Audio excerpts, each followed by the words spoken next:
our high school football week 6 scoreboard extravaganza.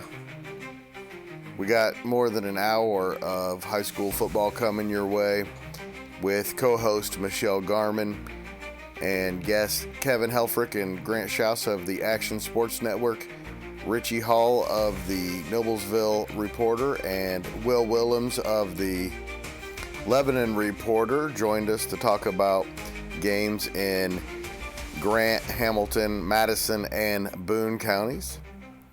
We also chatted with Eastbrook head coach Jeff Adamson, Alexandria head coach Pete Gast, Madison-Grant's Brady Gast, Eastern's Josh Edwards, and we finished off the podcast by talking to Tipton head coach Aaron Toll on Saturday morning with Michelle Garmon. Please enjoy. And do us a huge favor and go subscribe and share this podcast, please. You're listening to part 2 of our Week 6 High School Football Scoreboard Show with co-host Michelle Garmon and a bunch of guests. And here's your host, Greg Mengelt. Welcome back to part 2 of the Central Indiana Scoreboard Show, Week 6 of the high school football season. I'm joined by Michelle Garmon of the Tipton Tribune and Elwood Call Leader, as usual, Grant Shouse and Kevin Helfrich of the Action Sports Network called Alexandria. And tonight, they'll be talking about that game. Richie Hall, big night in Hamilton County. He's joining us, and we hope to be joined again by Willems of the Lebanon Reporter. Lebanon, Western Boone, and Zionsville all had big nights in Boone counties. Welcome, everyone, and I'm going to start real fast with an interview with Coach Pete Gast from earlier tonight, the game that Kevin and Grant called. Here is Pete Gast's thoughts on the win over Oak Hill, a nice bounce back after 2 straight losses. Welcome back to the Central Indiana Sports Report. Alexandria head coach Pete Gast off a 27-21 win over Oak Hill. And coach, that's a big win for your team. It is a big win. We had 2 tough losses back-to-back the past 2 weeks against really good competition in Eastbrook and Mississinewa, and that didn't get any easier with Oak Hill. And they're just well coached. Bud Osmond does such a good job. Just got a lot of respect for him, and he's got hard-nosed kids, know how to play football, and anytime you ever can beat them, it's quite an accomplishment. And coach, this is 6 straight games to start the season that your team came out of the game prepared and has taken a lead in every single game early. About that in the coach's office afterwards, the kids had gone, the fact that we got to play that way at the end of games, and that's easier said than done, but it does help. It does help to get started, get ahead on the scoreboard, and high school level momentum is huge, and the kids' mindsets are a huge part of it, and, you get up early and good things are going to happen, so we were able to do that tonight. And anyone who's paying attention knows that you played well against 2 of the best teams around, 2 unbeaten teams. The 4-2 record isn't really indicative of who you are. But that being said, being able to overcome a good team following those 2, it really is a big deal, isn't it? Yeah, it really is a big deal. We could have easily, struggled tonight and left with a loss and, be staring at a 3-3 record and a 3-game losing streak, but we were able to prevail. And it is a big deal because these kids, they need that, whatever you want to call it, that feedback or that reinforcement that, hey, all this hard work we're doing and the improvement we keep talking about is going to show up on a win. So it was needed. Going 2 weeks around here is a long time of losing, and it was just good to get back in winning ways. Oak Hill didn't make it easy. We never do. We took a pretty good lead into halftime and wanted to really come out in the third quarter and get after them. And they really kind of got after us. They hit a pass to their fullback and marched down and scored. And we had our hands full the rest of the way, but we were able to get it done. We made some big plays when we needed them, and able to possess the ball and keep it away from them at times, and that was big. Yeah, speaking of big plays, Brady was able to make a lot of big plays with his arm and his legs. He had a good night rushing. We, should film Oak Hill. They do such a nice job of those linebackers getting in those pass zones, and we felt like the quarterback draw had some potential, and we ran it early in the game, and it went for quite a. I mean, I don't have the stats in front of me, but it was like a 30-plus yard run. We ran that draw a couple other times for good yardage. Clayton Martin, I thought, had a good game, and again, all that stuff traces back to the fact our O-line is just going to keep getting better and better the more they play. We're all sophomores and juniors up front. I just keep seeing promising things out of them, which is going to help once we hit October and November. Back to some of the big plays we made. I just thought Brady ran the ball well, Clayton ran the ball well, and then we always have this knack of a play breaking down, and Brady's running for his life and spins the other direction, and then Mason Fuller breaks off a route, and it wasn't just Mason tonight, but we hit these crazy big plays once or twice a game, and that's part of it. It's part of it.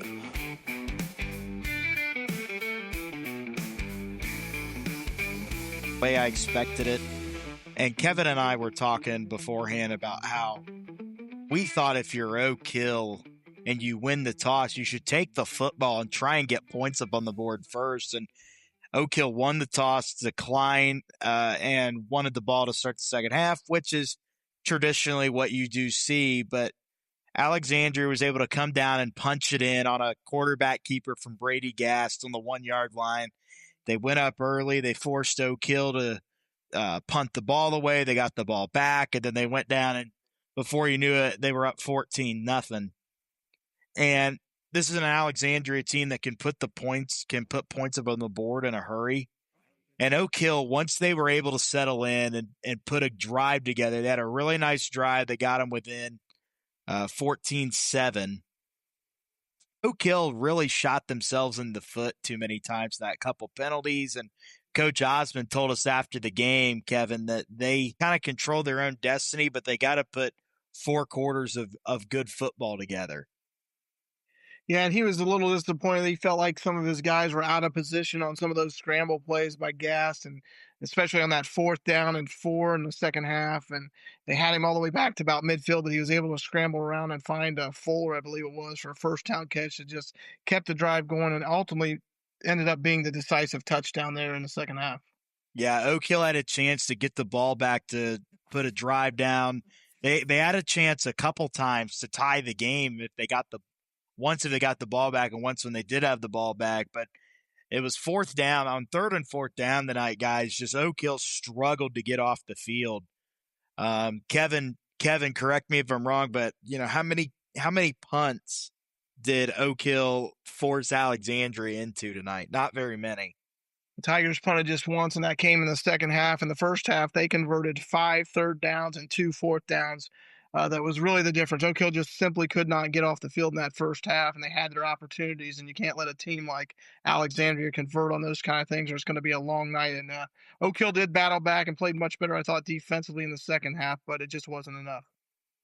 And we saw Alexandria last week in the second half against Madison-Grant kind of go on a lull where they struggled. I mean, they couldn't move the ball. They couldn't pick up first downs, and that was a credit to Madison-Grant's defense. And Oak Hill's defense, while we have seen it be really good at times this year, Jared Prickett, their leader in tackles, Gage Pierce had a really good game tonight. They've had guys step up, Thane Jones make plays, but just Alexandria's offense is way too explosive, and Gast is such an impressive quarterback, and the way he can scramble. And Kevin said it a minute ago that Gast is able to kind of call his own number and have these quarterback draws. He had a huge run earlier in the game that set them up in a first down when Oak Hill was trying to back him up and force him into punting. And Alexandria was able to move the ball and extend their lead after that drive and go up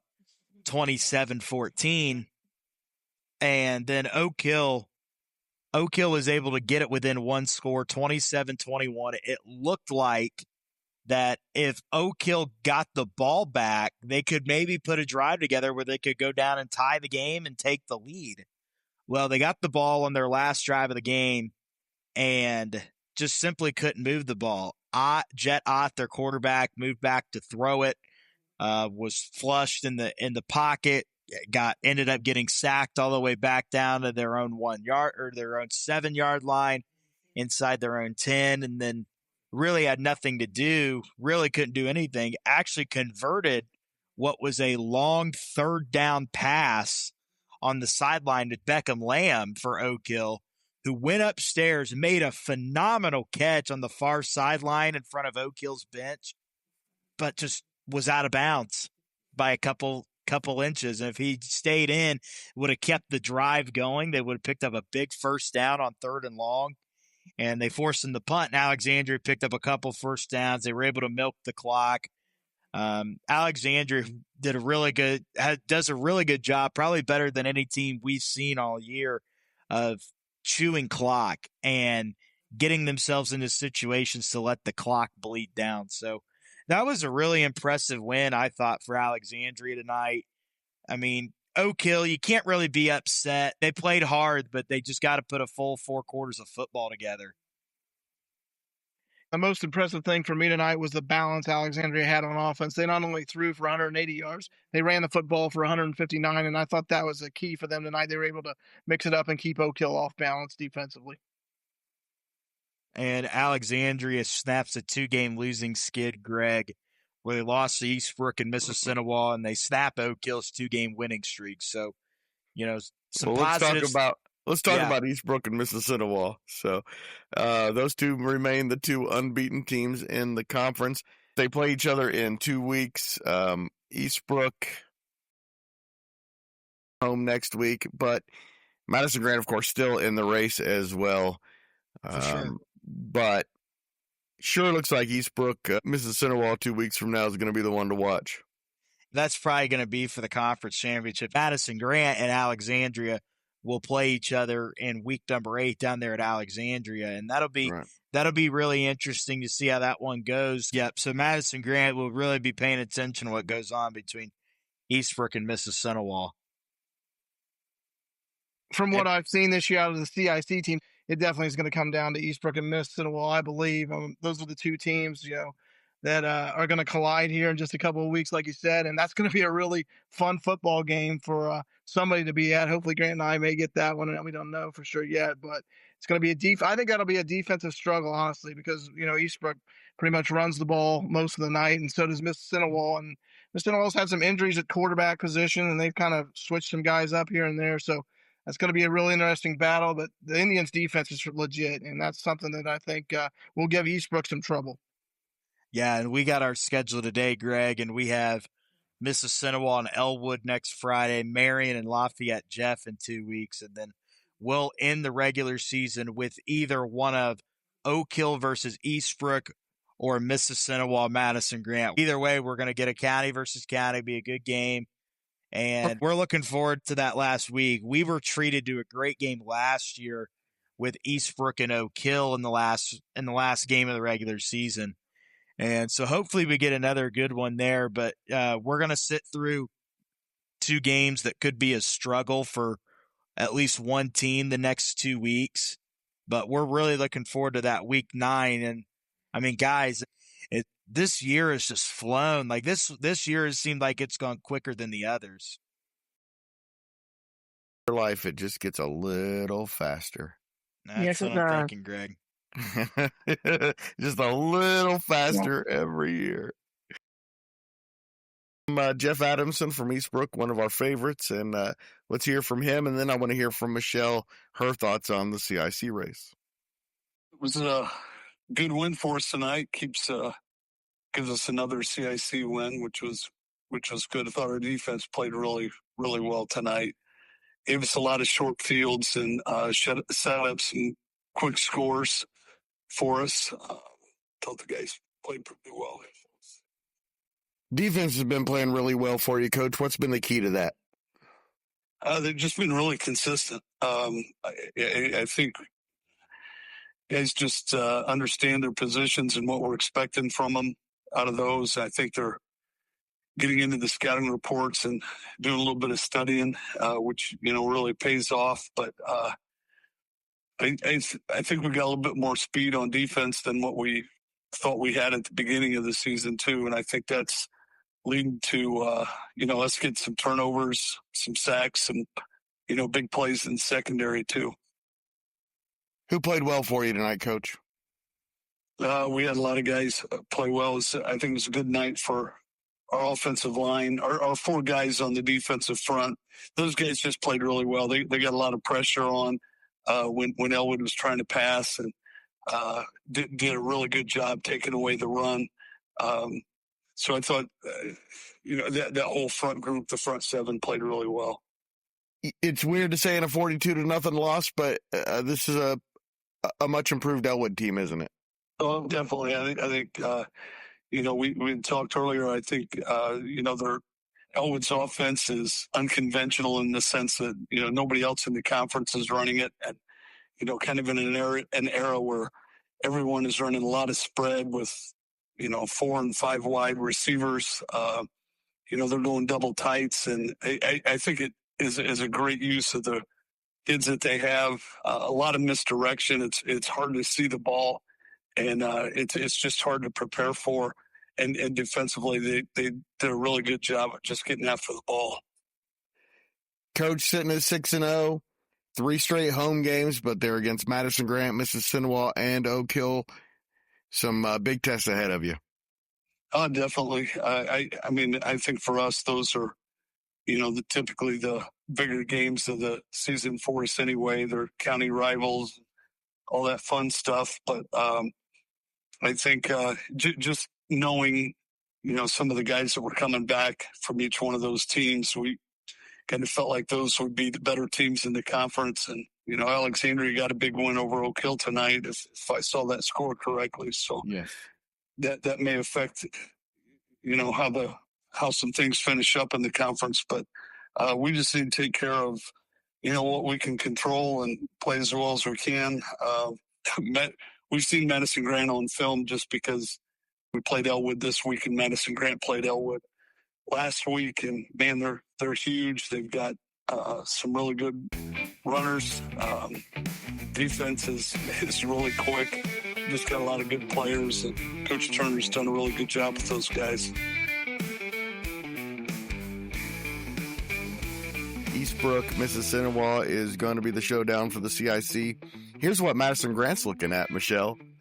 At Eastbrook, at Alexandria, at Mississinewa, they're going to find out a lot about themselves. And, of course, they have a new quarterback because theirs is out for the season.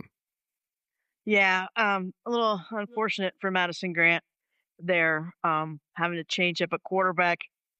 They're just not at that level. I know you picked Eastbrook to win the CIC from the start. I won't be surprised at all if they did win it. It's definitely going to come down to Eastbrook, Mississinewa. Madison-Grant's not that next team down. I really believe Alexandria, with their ability to throw the ball and control the clock, I believe it's Eastbrook, Mississinewa, one level down is Alexandria, and then maybe Madison-Grant, kind of Oak Hill, and on down from there. Down to Eastbrook and Mississinewa. I don't think there's any doubt. All right, let's hear from Madison-Grant head coach Brady Turner after his Argyles defeated Frankton 26-6. I thought we went back to basics and we went to what we know. In the first half, we were trying to figure out, we had a new quarterback in there, trying to figure it out for him. And then the second half, we just went back to basics, slowed everything down for him. And I thought we did a lot better job. And our defense held strong, they had 0 points at halftime, and then our defense held strong in the second half. We were able to get a few plays here and there and really expand the lead there. Coach, tonight was your senior night, your final home game. Tell me about this senior class and how special it's been. Yeah, I mean, this class has a chance to go down as the winningest class in history. They benefited a lot from the previous classes, but they've contributed. OJ and Rosen have really done a great job and showing these younger guys what it takes to win. And we've had some of the other seniors step up this year, and we're just really starting to kind of click. I feel like our team's growing together and bonding together, and so it's fun to see. We still got a long way to go, a lot of stuff to correct, but you see the progress. You and your team ready for these challenges all on the road ahead the next 3 weeks? We better be, because it's coming.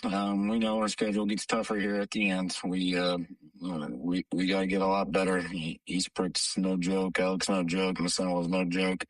We got to get a lot better, and we got to be able to compete and make sure that we're getting good practice in and making sure that we just get better each and every week.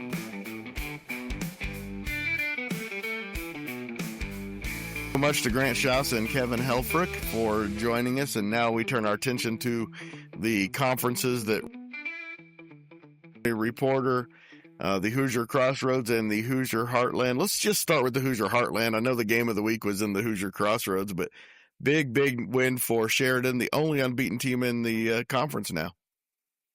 Sheridan got down 7-0 after the first quarter to Taylor, but then they scored with 11 seconds left in the second quarter and had a 6-yard reception from Brock Hagan to Alex Cravens. Hagan made a 2-point run with those with 11 seconds left in the half, so Sheridan had an 8-7 lead at halftime. After that, Sheridan pretty much had control. Hayden Alexandria made a 14-yard run midway through the third quarter. They had tried to do another 2-point conversion. It didn't go, but Sheridan still had a 14-7 lead after three. Taylor scored again, but Sheridan pretty much put the game away when Cravens made a 5-yard run. And then John Barnes made a 2-point conversion run, and Sheridan wound up winning by the score of 22-13. Yeah, big win for the Blackhawks, Michelle. Yeah, it is a big win for the Blackhawks. I think that Sheridan Eastern game is going to be a really good one. 2 weeks from now. Yeah. And when I talked to Coach Edwards earlier tonight, Eastern's head coach, they got a 63-6 win over Clinton Central. He talked about the Sheridan game as 2 weeks from now for them, and next week they have Phelan Academy, who is not a conference game. They added because of the Tri-Central dropping their varsity program, and so they kind of have 2 weeks to prepare for Sheridan. Before we get back to Richie and Michelle, let's hear from Coach Edwards about potentially playing Sheridan for a conference championship 2 weeks from now.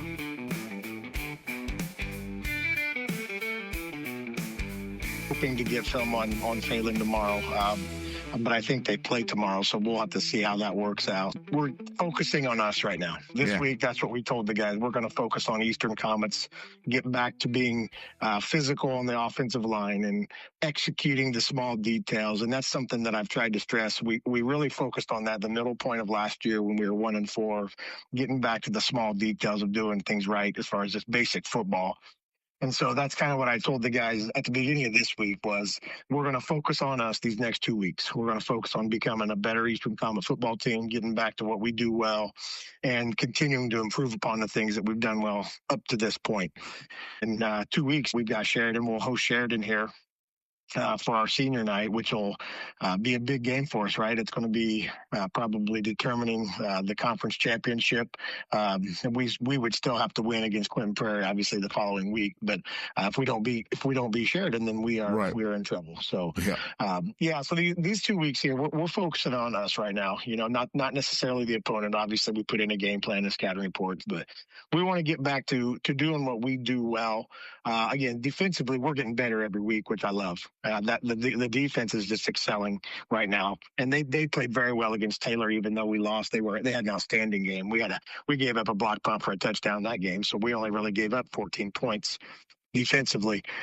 But tonight was good. I liked what I saw offensively. Again, we're trying to get our timing back in the passing game. It's been off. We're trying to get our offensive line more cohesive. Again, it hasn't been horrible. It's just not been polished and clean like we like. So we'll focus on that again next week. And then, we've got some Sheridan film already, so we'll probably start putting in some of the game plan for Sheridan this week and just start repping some basic concepts that we might use against them moving forward. Anything in particular you liked tonight? Any performances that stood out to you? Well, I was very excited again with our defense as far as, we've been stressing, getting 11 hats to the ball. And I know on most of our plays tonight, we had anywhere from 7 to 9 guys at the ball carrier, which was outstanding. Obviously, 11 would be phenomenal. That's the goal. But most plays, man, tonight we had 7 or 9 guys surrounding the football. So I was very happy with our defensive effort. I really we had 5 different guys score the football tonight. Cody Tarr had 2 defensive touchdowns. He had a pick 6 and then a fumble, scoop and score. Wow. Yeah, so we got our passing game going. We got our screen game working tonight. So a lot of good things that we kind of wanted to do. We wanted to put a lot of different stuff on film so that the opponent has to prepare for it. We ran a lot of different plays that we haven't been running really since week 1, and that's kind of what I was meaning by getting back to early August form and repping those plays and getting good at our base stuff. So. But yeah, I felt like defensively our guys stood out tonight, and again with the 5 different guys scoring, we did it on the ground. I think Gibson Eagle had 3 touchdown passes. We had a couple different guys get rushing touchdowns. Isaiah Pickett, Owen Toll scored on the ground. And then, like I mentioned, Caleb Hurt had a punt return for a touchdown. And then Cody with his 2 defensive touchdowns. But yeah, 5 different guys scoring tonight. And then our defense just was lights out, man. I mean, lights out. Negative yards offense going into the fourth quarter. And then we cleared our bench going into the fourth quarter. We cleared our bench, and then they scored with about actually, I think they scored when the clock ran down to 000 at the very end. So, but yeah, very proud of our kids. We got everybody in the football game. So everybody that was dressed tonight got at least a play, which is always fun for the young kids to get them in a varsity football game on Friday and cool for their parents. So just hoping to build on this and continue to, again, go get back to that common football that we were playing early in the year and build on it.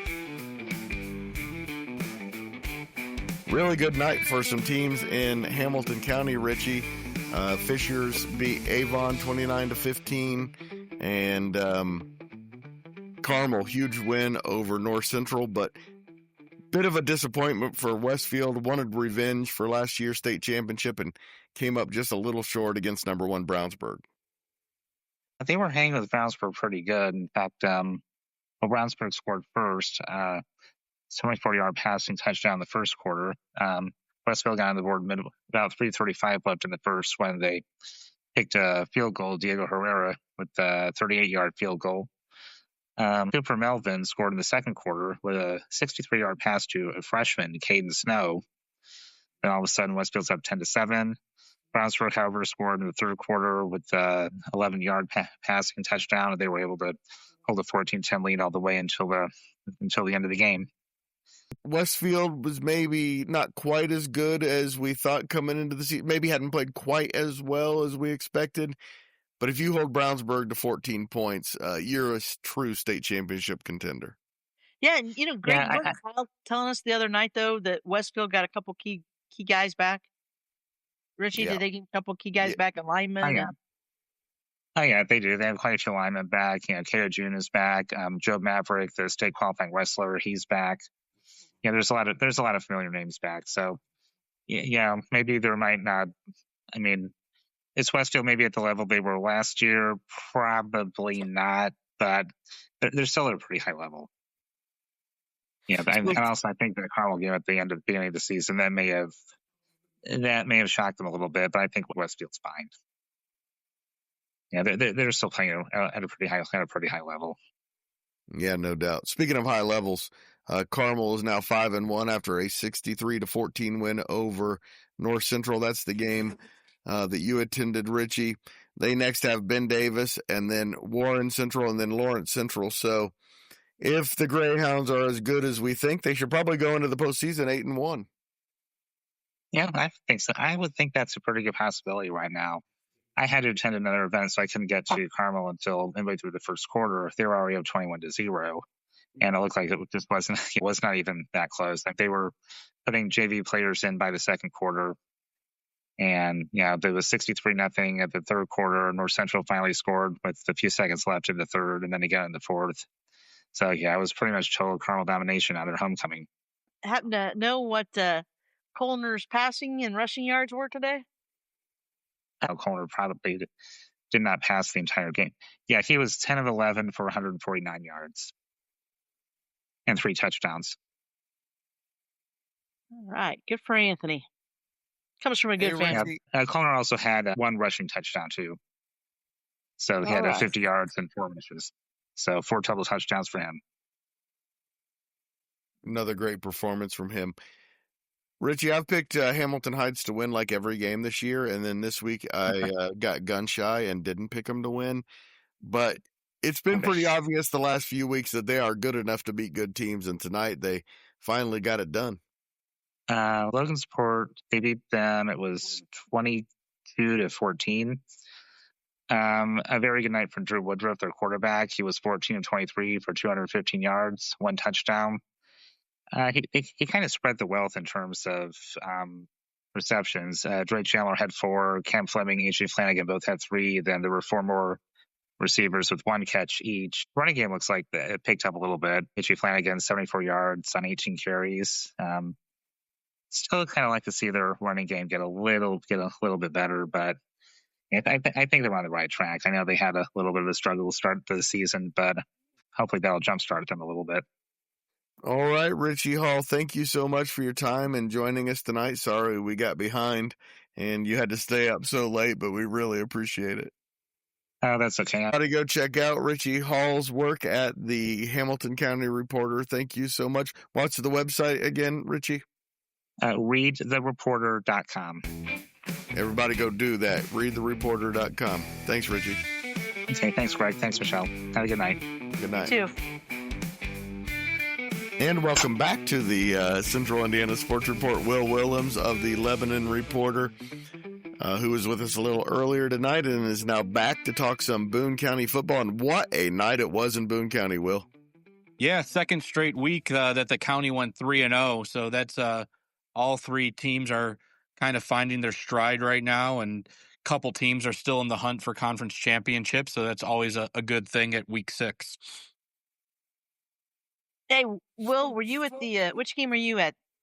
I was at Western Boone Frankfort for homecoming. You have to make sure you're there for all the homecoming stuff. So I was there, and we had a writer kind of keeping me in the loop at the Zionsville Hamilton Southeastern game, and was following along with Lebanon. Starting with Western Boone, just really did what you're kind of supposed to do against a team that's struggling like Frankfort is. 61-0, got 6 different kids scoring touchdowns in the game, got the JV in with 8 minutes to go in the second quarter, and just kind of rolled for their 4th straight win. And now they have 3 straight really interesting Monon Athletic Conference matchups that will really decide the conference title, heading to Southmont next week and then coming back with North Putnam and Cascade to finish it off. So Western Boone, after dropping their first 2, they've really kind of found their identity and got back to what they do well, and picked up their 4th straight win today.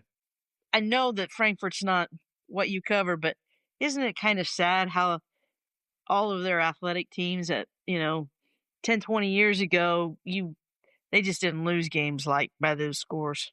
Yeah, it's been tough seeing that. 'Cause the one thing I will say about them, and talking with Coach Justin Pelly from Western Boone after the game, he gave Frankfurt's kids a lot of credit just for, it's been a few years where they just haven't been successful, and they just keep on coming out. They play hard they don't resort to cheap shots and stuff like that could happen when you get frustrated.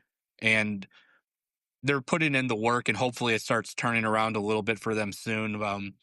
Happening all over the place. Yep, and Frankfort has a lot of new coaches this year and some new sports, so hopefully they get things turned around there. But I will give their kids a lot of credit just for really sticking it in there, and because it's not easy just kind of losing the way they have week in and week out.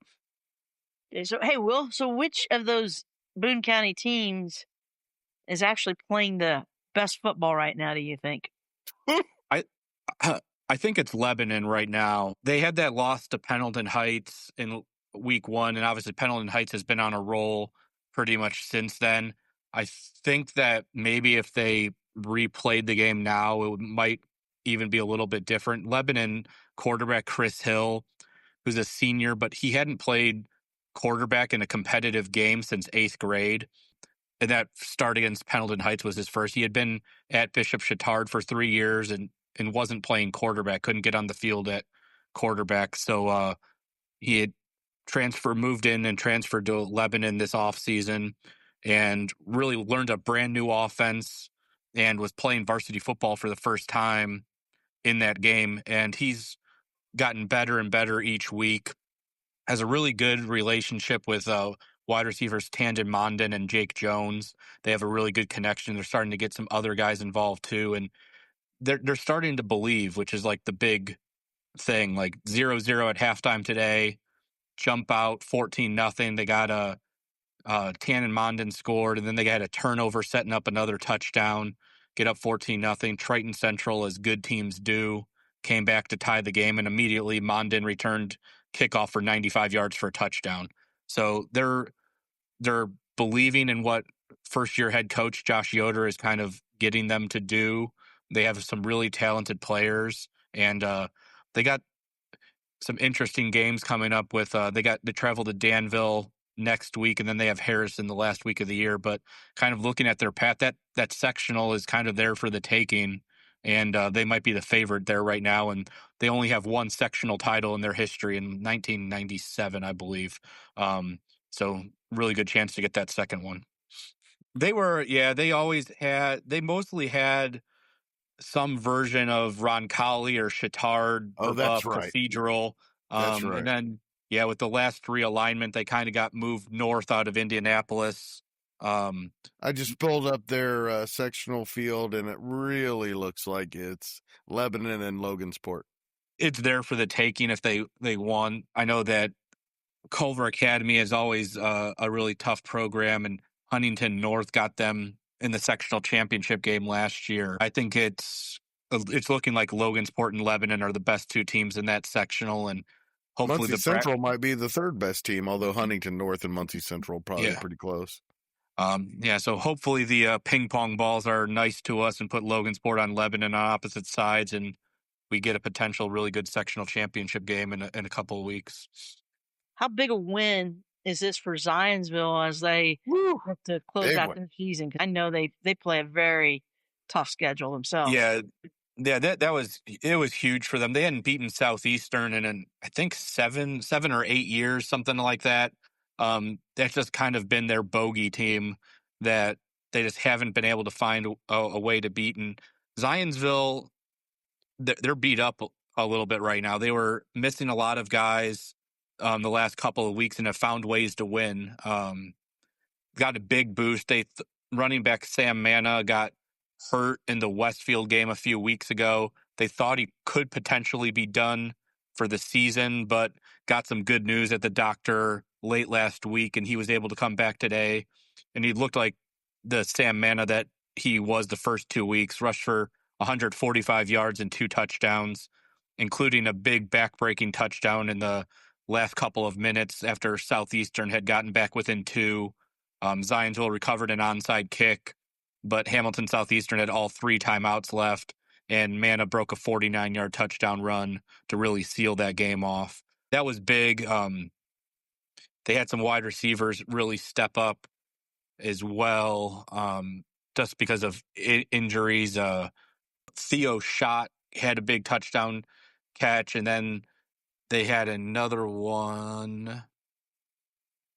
He actually had 2 touchdowns in the game, got one later as well. And then Nick Hogues had a 63-yard touchdown reception right before the half that put him up 21-10. So guys who hadn't really been big parts of their offense the first couple of weeks, but really stepped up when they needed to. And in the HCC, there's no easy game. So it was much needed couple of wins here because they got Brownsburg coming up. They have Avon coming up. They have Fishers coming up.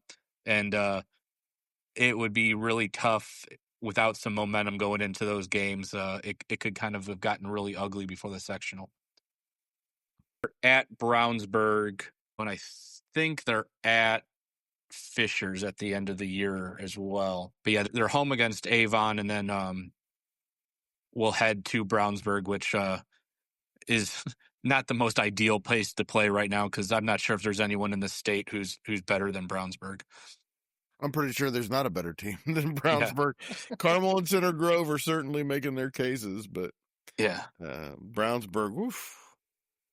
Yeah, they're a buzzsaw. I mean, I remember just watching them warm up last year before they played Zionsville was like very impressive. They are a well-oiled machine right now, and they've done a phenomenal job with that program. Just the way it's grown over the last few years, because I think it's easy to forget that they were a team that really didn't have all that much postseason success up to the last couple of years, but they've really turned things around and they've done a great job. And then you get in the sectional and hope that you draw Harrison, right?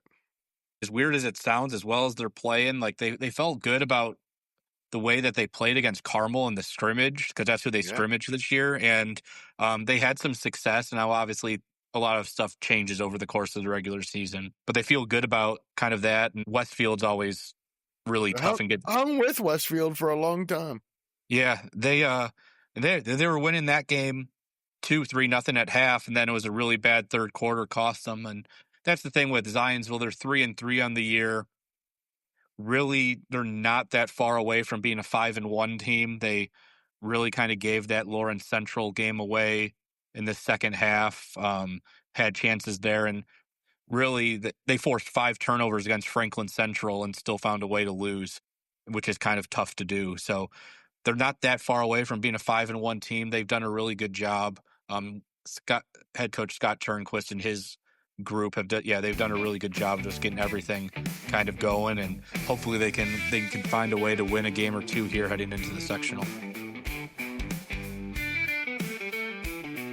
And finally, on Saturday afternoon, Michelle and I caught up with Tipton head coach Aaron Toll to find out details on the Blue Devils' 30-20 loss at Heritage on Friday night. It was a tough loss. Played another really good ball club.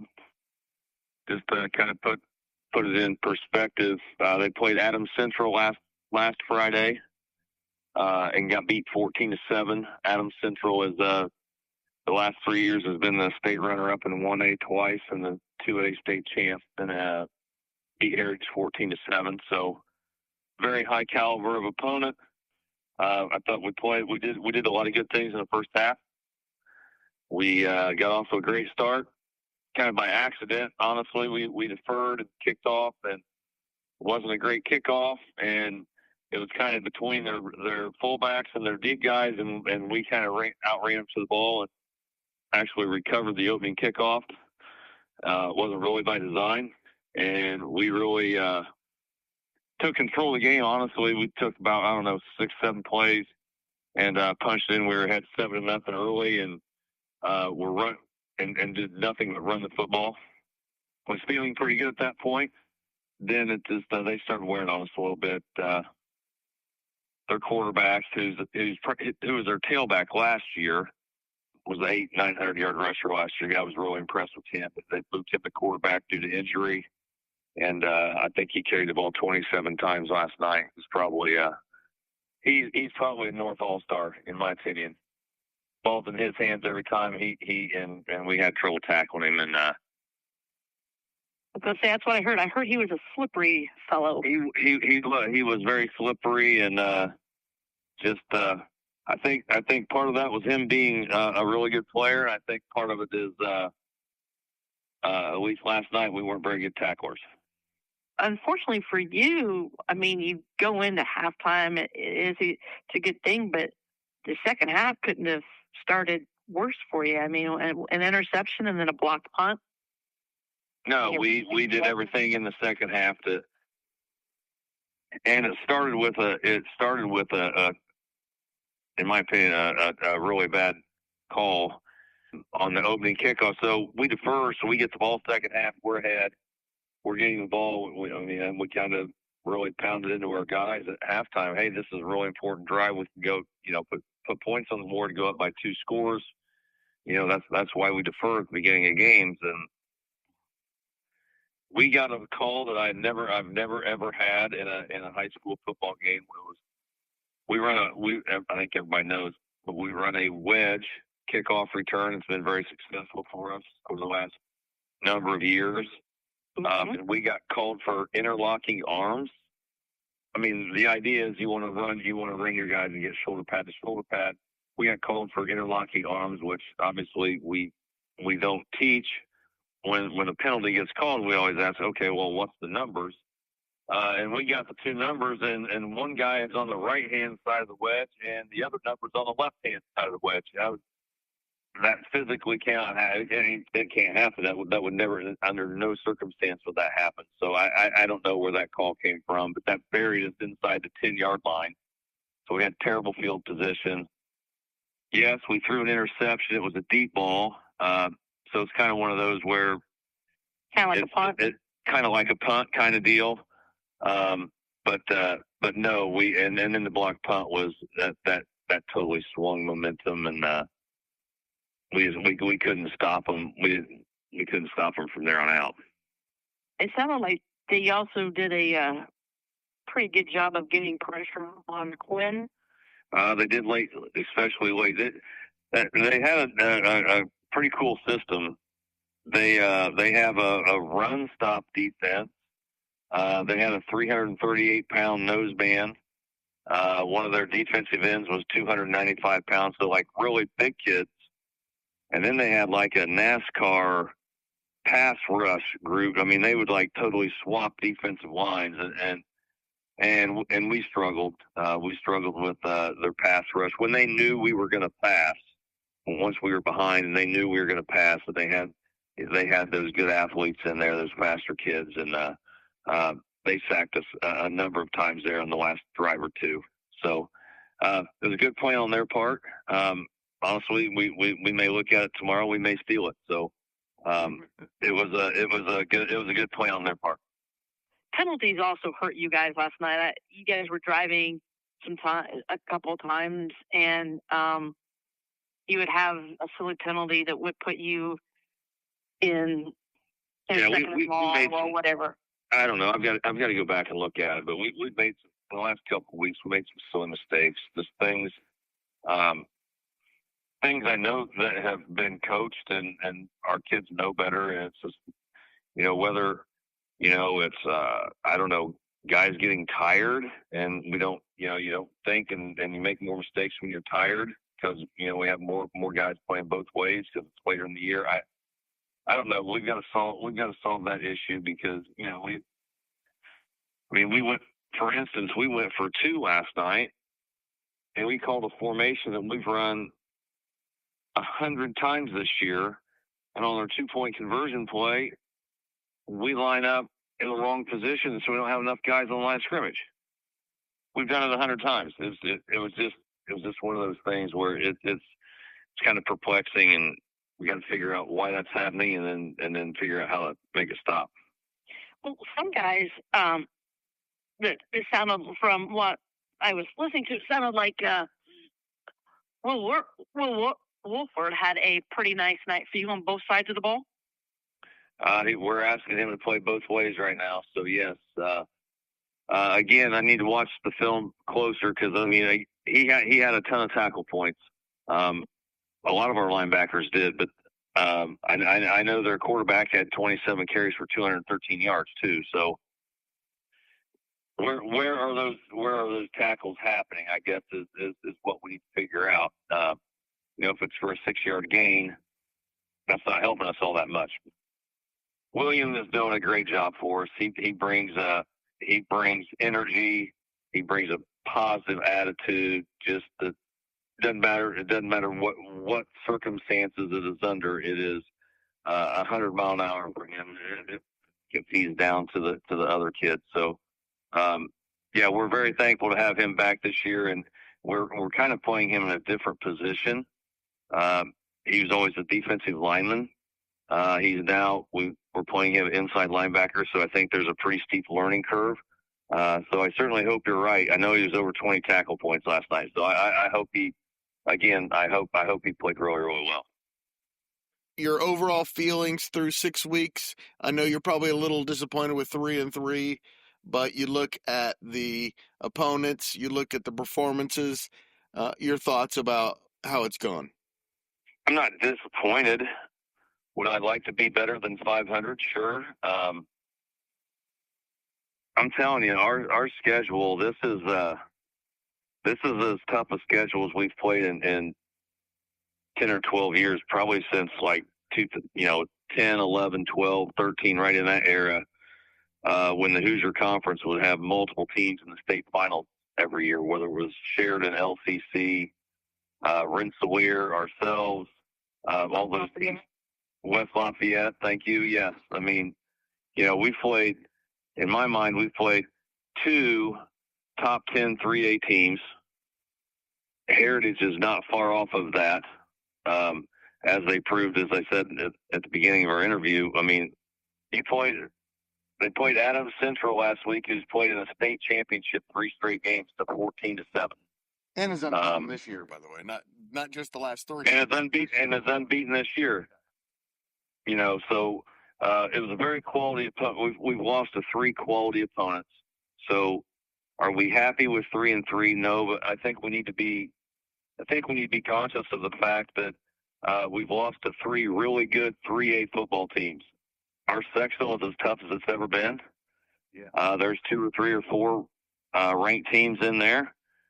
They're going to be ranked higher than us. They're going to have better records than us. But I don't think they play a couple good teams throughout the year. I don't think they play the number of good teams that we play. So that could be an advantage to us come tournament time. But just quality of schedule is the big thing for me. As a commission, we've been,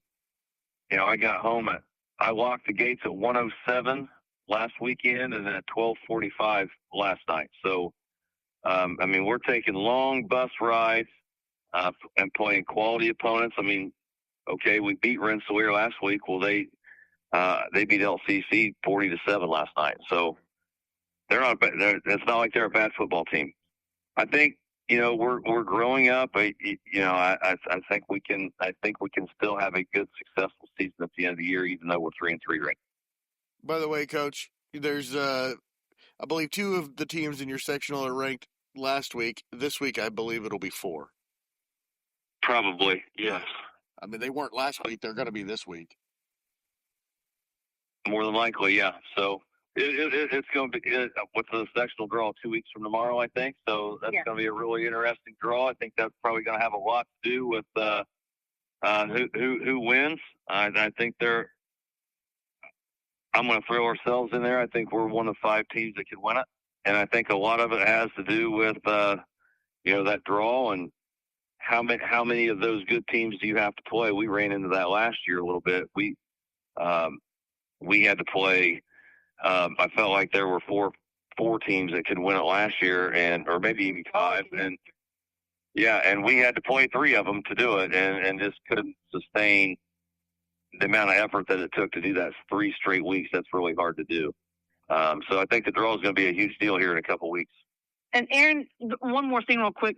Your schedule, you talked about the quality of opponents, and it's been kind of diversified in the schemes and the systems you've seen, which should help you prepare you for those good teams that you're going to see in the sectional, because Eastbrook runs something totally different. Ellick is more passing. Eastern's kind of, a little bit balanced. So you've played teams that should have kids to be prepared for. We've seen it all. The last 2 weeks was kind of what we call football in a phone booth. And actually the last 3 games have been, some sort of power run game. Obviously, Hamilton Heights is very good. They beat Logansport last night. So there's going to be in my mind, there's another top 10 3A opponent. They're coming up. They're going to be pretty run, pass it. Yeah, that's kind of the cool thing about high school football. Bigger than any other level is, I think being a defensive coordinator is extremely hard at our level, because you see it all. You see Twin Lakes that throws it 40 times a game, and then you see Western who who runs it 95% of the time. Michelle, did you see the stat? I saw a stat last week. My guess is you've never heard this before. 48-minute game, Hamilton Heights Western. Western possessed the ball for 41 of the 48 minutes. Wow. Is that not crazy? That is very crazy. Yeah. So we're not the only one that couldn't stop them. So That was a winless team last year, by the way. Susie, we tried to call part 2 of our podcast the interview part, but instead we got to call it the extravaganza because we got a lot of people to thank for being on the podcast. Of course, Michelle for being my co-host and sidekick, Grant Shouse and Kevin Helfrich from the Action Sports Network for joining me on both parts of the Scoreboard show. Same with Will Willems of the Lebanon Reporter and Richie Hall of the Hamilton County Reporter. Thanks also to Eastbrook head coach Jeff Adams, Madison-Grant head coach Brady Turner, Alexandria head coach Pete Gast, Eastern head coach Josh Edwards, and Tipton head coach Aaron Toll for joining this podcast. And thank you so much for listening. If you enjoyed it and appreciate what we're doing, do us a huge favor. All we're asking is that you help spread the word about the Central Indiana Sports Report. Just tell a high school football fan in your life what we're doing over here. That we're talking about Central Indiana sports every single day. IU, Purdue, Colts, Pacers, Fever, IndyCar, and of course high school football and basketball. They should do that, shouldn't they, Susie? They should also probably go subscribe. We're at like Amazon, SoundCloud, Spotify. If you think of it, we're probably there. I don't think we're on Reddit. But everywhere.